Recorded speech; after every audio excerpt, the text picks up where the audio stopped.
bienvenue dans cette nouvelle vidéo de physique-chimie. Nous allons parler d'électricité. Nous avons un schéma avec une pile de tension de 12 volts, une résistance R1 de 120 ohms et une lampe qui est soumise à une tension de 6 volts. On nous demande dans la question 1 si le dipôle et la lampe sont montés en série ou en dérivation. Alors, par définition, comme il n'y a qu'une seule maille, le dipôle R1 et la lampe, elles, sont dans la même maille et par définition, c'est un circuit en série. D'accord ? Il n'y a qu'une maille, qu'une branche. Lorsqu'on a un circuit en dérivation, il y a plusieurs branches qui partent des mêmes nœuds.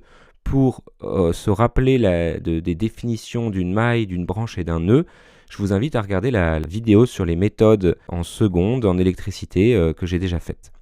Question 2, quelle est la tension aux bornes de la résistance R1 ? Alors avant de répondre à cette question, il faut bien comprendre la différence entre une tension et une intensité. Pour ça, je vous invite aussi à regarder la vidéo méthode de seconde. Je donne juste un petit rappel que la tension peut s'apparenter en quelque sorte à une force, à la différence de force entre deux points, qui permet aux électrons de se mettre en mouvement, alors que l'intensité, c'est plus la quantité d'électrons qui passent chaque seconde en un point.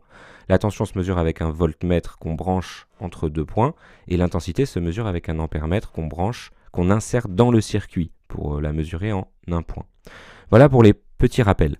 Donc ici, on nous demande la tension au bord de la résistance R1, donc la tension UR1. Quand on représente des tensions dans un circuit, on fait des flèches puisque c'est entre deux points.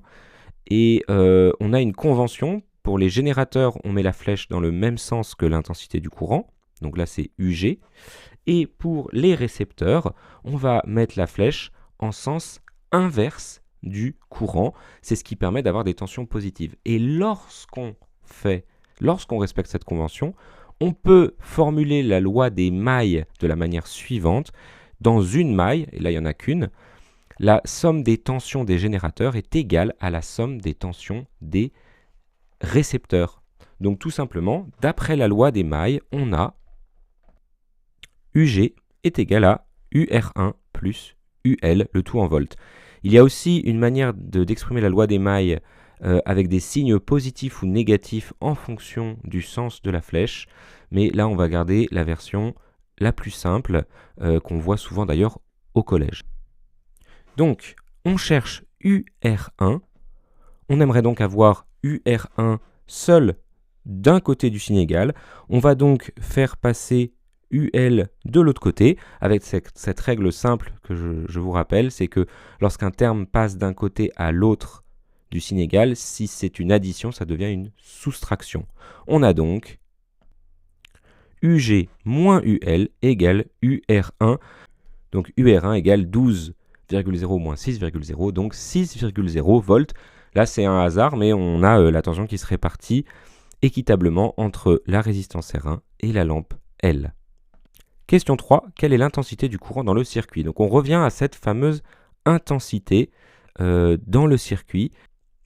D'après la loi d'Ohm, on a la tension aux bornes de la résistance R1 qui est égale à la valeur de cette résistance fois l'intensité du courant qui la traverse. Cette loi, on peut la comprendre de la manière suivante. Plus la tension, donc cette force qui fait tourner les électrons va être importante, plus l'intensité du courant qui le traverse va être importante. Ici, on aimerait connaître I. On va vouloir faire passer R1 de l'autre côté du signe égal pour que I soit tout seul du côté droit. Et R1 étant au-dessus de la barre de fraction, puisque chaque terme est divisé par 1, même si on ne le voit pas ici, il va passer en dessous de la barre de fraction. On aura donc I est égal à UR1 divisé par R1. Et ça nous donne I égale 6,0 sur 120, ce qui nous donne 0,050 ampères. Et en convertissant, ça nous donne 50 milliampères. Les deux résultats sont valables. On trouve donc une intensité de 50 milliampères. Question 4, à laquelle on peut répondre immédiatement. Quelle est l'intensité du courant traversant la lampe L ? D'après la loi d'unicité des courants dans un circuit en série, on sait que l'intensité du courant est la même en tout point d'une branche. Donc ici, on peut dire que l'intensité du courant est la même à travers la lampe que celle qui traverse la résistance R1. Voilà pour cet exercice qui reprenait pas mal de points de base. Si vous avez des questions, n'hésitez pas à les poser en commentaire. Si vous avez aimé, n'hésitez pas à vous abonner et je vous souhaite une bonne journée.